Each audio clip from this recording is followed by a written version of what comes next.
video to replace your hatch lights. So here we have the LED, then over here we have the dainty yellow,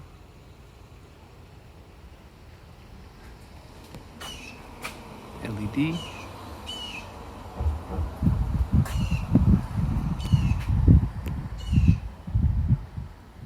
so what we're going to do is, just like the rest of them, take the screwdriver and we're going to pop this top off.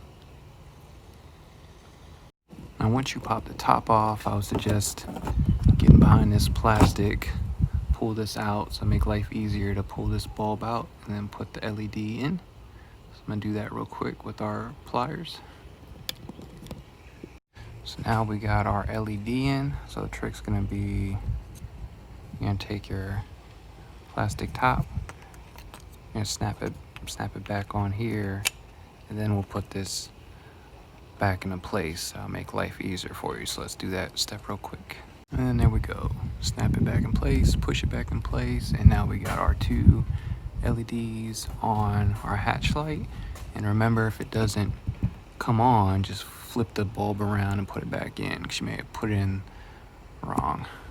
But yeah, it's a quick, easy LED upgrade for your hatch lights.